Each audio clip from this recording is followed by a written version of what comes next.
শিক্ষার্থীদের নেতৃত্বে পরিচালিত ২০২৪ সালের গণ অভ্যুত্থানে আওয়ামী লীগের পতনের পর দাবি উঠেছিল বিশ্ববিদ্যালয় ক্যাম্পাসগুলো থেকে দলীয় রাজনীতি নিষিদ্ধ করার। অন্তর্বর্তী সরকারের ক্ষমতা গ্রহণের ৬ মাস যেতে না যেতেই ছাত্র রাজনীতিকে কেন্দ্র করে ক্যাম্পাস কেন্দ্রিক সহিংসতার ঘটনা শুরু হয়ে গেছে। মঙ্গলবার রাতে খুলনা প্রকৌশল ও প্রযুক্তি বিশ্ববিদ্যালয় কুয়েট ক্যাম্পাসে সাম্প্রতিক সময়ের বড় সংঘর্ষগুলোর একটি ঘটেছে। ক্যাম্পাসে ফর্ম বিতরণের মাধ্যমে রাজনৈতিক তৎপরতা চালানোকে কেন্দ্র করে ছাত্রদল ও বৈষম্য বিরোধীদের মধ্যে এ সংঘর্ষ বাধে। এ সময় রামদাহাতে দাঁড়িয়ে থাকা এক যুবদল নেতার ছবি ছড়িয়ে পড়ে সোশ্যাল মিডিয়ায়। ১৯ ফেব্রুয়ারি তাকে সংগঠন থেকে বহিষ্কারও করা হয়েছে।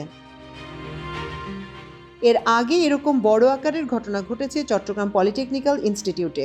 ছাত্রাবাসে আসন বরাদ্দকে কেন্দ্র করে বৈষম্য বিরোধী ছাত্র আন্দোলনের সাথে ছাত্রদলের সংঘর্ষ হয় সেখানে। এই দুই ঘটনার আগে পরে দেশের বিভিন্ন শিক্ষা প্রতিষ্ঠানেও একই ধরনের ঘটনা ঘটেছে।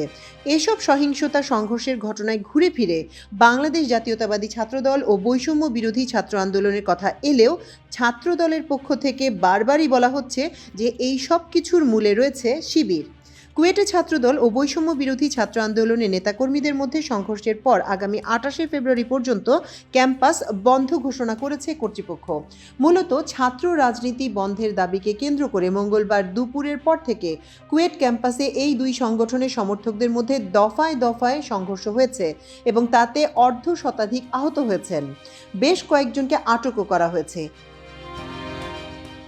এরপর ওই রাতেই সংবাদ সম্মেলন করে ক্যাম্পাসে ছাত্র রাজনীতি পুরোপুরি নিষিদ্ধ করা, শিক্ষার্থীদের উপর হামলাকারীদের শাস্তি এবং উপাচার্য, উপ উপাচার্য ও ছাত্র কল্যাণ পরিচালকের পদত্যাগ সহ ৫ দফা দাবি জানায় শিক্ষার্থীরা।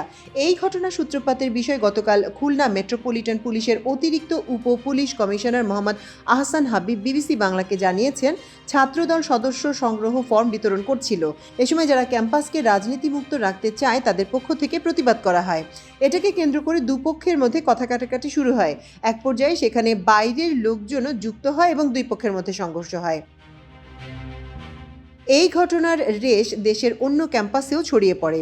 বিশেষ করে কুয়েটের শিক্ষার্থীদের উপর ছাত্রদলের সন্ত্রাসী হামলা করেছে উল্লেখ করে ঢাকা বিশ্ববিদ্যালয়ে মঙ্গলবার সন্ধ্যা ৭টায় বিক্ষোভ মিছিল ডাকে বৈষম্য বিরোধী ছাত্র আন্দোলন।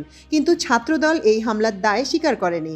ছাত্রদলের সভাপতি রাকিবুল ইসলাম বিবিসি বাংলাকে বলেন, সাধারণ সদস্য ফর্ম বিতরণ সারা দেশব্যাপী চলছে। তারই অংশ হিসেবে কুয়েটেও ক্যাম্পাস থেকে ১ কিলোমিটার দূরে একটি জায়গায় ফর্ম বিতরণ করা হয়েছে। কুয়েটের কিছু সাধারণ শিক্ষার্থীও বেশ কিছু ফর্ম নিয়েছে জানিয়ে তিনি আরও বলেন যে এই ফর্ম বিতরণকে কেন্দ্র করেই বৈষম্য বিরোধী ব্যানারকে ব্যবহার করে ছাত্র শিবিরের নেতাকর্মীরা মানববন্ধনের আয়োজন ও মিছিল করেছে। ঢাকা বিশ্ববিদ্যালয়ে শাখা ছাত্রদলের পক্ষ থেকে এক প্রেস বিজ্ঞপ্তিতেও গতকাল রাতে শিবিরকে গুপ্ত সংগঠন উল্লেখ করে একই দাবি করা হয় এবং তারাও ঢাকা বিশ্ববিদ্যালয়কে টিএসসি এলাকায় রাত ৮টায় একটি বিক্ষোভ মিছিলের ডাক দেয়। মঙ্গলবার রাতে শিবিরও পাল্টা বক্তব্য দেয়। এক বিবৃতিতে তারা বলে, একটি ছাত্র সংগঠন নিজেরা সাধারণ শিক্ষার্থীদের উপর হামলা চালিয়ে বরাবর নিষিদ্ধ ছাত্রলীগের স্টাইলে ছাত্র শিবিরের উপর দায় চাপানোর হীন চেষ্টা করে যাচ্ছে। ছাত্র শিবিরের secretary general Nurul Islam Saddam BBC বাংলাকে বলেন, কুয়েট ক্যাম্পাসে গত ৫ই আগস্টের পর থেকে দলীয় রাজনীতি নিষিদ্ধ করা হয়। প্রশাসনের এই সিদ্ধান্তের কারণে সেখানে ছাত্র শিবিরের কোনো কমিটি চালু করা হয়নি। ছাত্রদল সেখানে দলীয় কার্যক্রম পরিচালনা করায় শিক্ষার্থীরা ক্ষুব্ধ হয়েছে। ছাত্রদল থেকে দাবি করা হচ্ছে, মঙ্গলবার যে সংঘর্ষের ঘটনা ঘটেছে তা সূত্রপাত ঘটিয়েছে বৈষম্য বিরোধী ছাত্র আন্দোলনের ব্যানারে আন্দোলনকারীরা। সেখানে শিবিরের কর্মীরাও ছিল। ছাত্রদল সভাপতি রাকিবুল ইসলাম বলেন, বৈষম্য বিরোধী ব্যানারে চলা মিছিলের পাশ দিয়ে ছাত্রদলের কর্মীরা হেঁটে গেলে বিনা কারণে ধরধর বলে তাদের উপর হামলা চালায়। ওই মিছিলের সামনের সারিতে অবস্থানরত ছাত্র শিবির এমন সন্দেহের কথা প্রকাশ করেন তিনি। এটি সূত্রপাত। ছাত্রদলের নেতাকর্মীদের আহত করা হয়, জামাকাপড় ছিঁড়ে ফেলা হয়, ব্যাপক মারধর করে, তাও অনেকে মিলে। সাধারণ শিক্ষার্থীরা কখনোই এ ধরনের হিংস্র আচরণ করতে পারে না। যাদের উপর প্রথমে হামলা করা হলো তারাও এই ক্যাম্পাসের শিক্ষার্থী। শিবির গুপ্ত রাজনীতি করে। শিবিরের এই সন্দেহের কারণ কি জানতে চাইলে তিনি ব্যাখ্যা করেন, ক্যাম্পাসে ছাত্র রাজনীতি চলবে না, আন্দোলনে যারা নেতৃত্বে থাকে পরবর্তীতে শিবিরের কমিটি দেয়া হলে দেখা গেল তারাই শিবিরের কমিটির শীর্ষ পদ লাভ করেছে। কথা প্রসঙ্গে ছাত্র দলের নেতা আরও বলেন, শিবির সাধারণ শিক্ষার্থীদের বোঝাতে সক্ষম হয়েছে যে রাজনীতি থাকবে না। এখন সাধারণ শিক্ষার্থীরা যদি বলেন থাকবে, আমরা সেটাকে সম্মান জানাই। ছাত্রদল তাহলে সে ধরনের রাজনীতি করবে। শিবিরের সেক্রেটারি জেনারেল নুরুল ইসলাম সাদ্দাম যদিও বলেন, এতদিন তারা প্রকাশ্যে রাজনীতি করার সুযোগ পাননি। এখন যেসব বিশ্ববিদ্যালয়ে প্রকাশ্যে কাজ করার অনুমতি রয়েছে সেগুলিতে শিবিরের কমিটি রয়েছে। আনুমানিক 50টি বিশ্ববিদ্যালয় কাজ করছে এখন। কুয়েটের ঘটনা প্রসঙ্গে তিনি বলেন, মঙ্গলবার সেখানে যেসব শিক্ষার্থী আন্দোলন করেছে তারা সাধারণ শিক্ষার্থী হিসেবে বৈষম্য বিরোধী ছাত্র আন্দোলনের সাথেই ছিল। ইসলামী ছাত্র শিবির যেখানে কমিটি নেই সেখানে ইসলামী ছাত্র শিবির কিভাবে কি করবে? এমন প্রশ্ন তুলে সাদ্দাম বলেন, যাচাই বাছাই ছাড়াই তারা হঠাৎ করে দোষারোপ করলো। আবার যুবদলের যে নেতা তাকে আনুষ্ঠানিকভাবে বিবৃতি দিয়ে বহিষ্কারও করলো। তিনি বলেন, ছাত্রদল শিক্ষার্থীদের দাবি ভঙ্গ করে লিফলেট সদস্য ফর্ম বিতরণ করছিল। এখন যদি নর্মস ভঙ্গ করে এবং সাধারণ ছাত্ররা তাদের উপর ক্ষুব্ধ হয়, তাহলে যদি বলে যে সেই জিনিসটা ইসলামী ছাত্র শিবির করেছে, এই ব্লেমিং বা ট্যাগিং তো অনাকাঙ্ক্ষিত।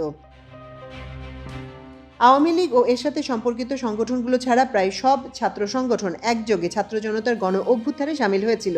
কিন্তু সরকার পতনের কয়েক মাস যেতে না যেতেই বিদ্যমান ছাত্র সংগঠনগুলোর মাঝে কোন্দল বেড়েছে এবং বাড়তে বাড়তে সেটি সংঘর্ষেও রূপ নিতে দেখা দিয়েছে। বর্তমান সময়ে সক্রিয় প্রধান 3টি ছাত্র সংগঠনের সাথে কথা বলে যা জানা গেছে তাতে একটি বিষয় স্পষ্ট, যে ছাত্রদলের সাথে বৈষম্য বিরোধী ছাত্র আন্দোলন ও ছাত্র শিবিরের দূরত্ব তৈরি হয়েছে এবং তা বিরোধী রূপ নিয়েছে। বৈষম্য বিরোধী ছাত্র আন্দোলনের আরিফ সোহেল বলেন, আমাদের সাথে দূরত্ব ক্ষেত্রবিশেষে শিবিরেরও হয়েছে। এটা যে কারো সাথেই হতে পারে, কারণ আমরা বাংলাদেশে নতুন একটা রাজনীতি চাই। এদিকে ছাত্র দলের সাথে বিরোধ না থাকলেও মতানৈক্য আছে উল্লেখ করে ছাত্র শিবিরের নুরুল ইসলাম সাদ্দাম বলেন, আমরা সহনশীলতার সাথে তাদের সাথে সম্পর্ক ঠিক রাখার চেষ্টা করছি, কিন্তু তারা আমাদের প্রতিপক্ষ মনে করছে। তিনি বলেন, আমরা দোকান দখলের, স্ট্যান্ড দখলের, তাদের চাঁদাবাজির বিরুদ্ধে বলেছি, তাই হয়তো আমাদের বিষয়ে তাদের আপত্তি তৈরি হচ্ছে এবং ঈর্ষান্বিত হয়ে এই কথাগুলো বলছে। একই অভিযোগ এসেছে বৈষম্য বিরোধী ছাত্র আন্দোলনের তরফ থেকেও। সংগঠনের সদস্য সচিব সোহেল বলেন, ছাত্রদল ছাত্রলীগের মতো হলে রাজনীতি করতে চায়। যারা হলে শিক্ষার্থী তারা আতঙ্কিত। তারা আশঙ্কা করছে যে স্বাধীনতা তারা রক্তের মাধ্যমে অর্জন করেছে সেটা পুনরায় আগের অবস্থায় ফিরে যাবে। তবে এসব অভিযোগই নাকচ করেছে ছাত্রদল সভাপতি। বিশ্লেষকদের মতে এখন যা যা হচ্ছে সবই ক্যাম্পাসে আধিপত্য বিস্তারের রাজনীতি। রাজনৈতিক বিশ্লেষক ও ঢাকা বিশ্ববিদ্যালয়ের শিক্ষক জুবাইদা নাসরিন বিবিসি বাংলাকে বলেন, ছাত্র রাজনীতির যে কর্তৃত্ববাদী প্রবণতা এতদিন ধরে চলে আসছে এগুলো তারই পুনরুৎপাদন। এক্ষেত্রে চরিত্রগত, বৈশিষ্ট্যগত ও চর্চাগত খুব বেশি পার্থক্য আমরা দেখছি না। এতদিন বৈষম্য বিরোধী ছাত্র আন্দোলনের প্ল্যাটফর্মে বিভিন্ন সংগঠন তাদের দলীয় পরিচয় গোপন রেখেছিল, কিন্তু যখনই একটি দল তৈরি করার ঘোষণা আসছে তখন থেকে ক্ষমতাকে কেন্দ্র করে বড় দ্বন্দ্ব চলছে। পাশাপাশি সংঘাত ও সহিংসতা ঘটছে। এখানে কর্তৃত্বপরায়ণতা নিয়ন্ত্রণ এবং অন্য দলগুলোকে নিশ্চিহ্ন করার চিন্তা আছে। ক্যাম্পাস ভিত্তিক কর্তৃত্বের মধ্যে দিয়ে ছাত্র রাজনীতির গতিশীলতা প্রতিষ্ঠা করা এবং পাশাপাশি জাতীয় রাজনীতিতেও এর একটা প্রভাব দেখানোই এসবের মূল কারণ বলে মনে করেন তিনি। এই বিশ্লেষক মনে করেন, জাতীয় রাজনীতিতে যে দলগুলো সরকারের আশকারা পাচ্ছে সেটিরই প্রভাব ছাত্র সংগঠনগুলোর উপর পড়ছে। এর মধ্যে সহিংসতা ফিরে আসছে।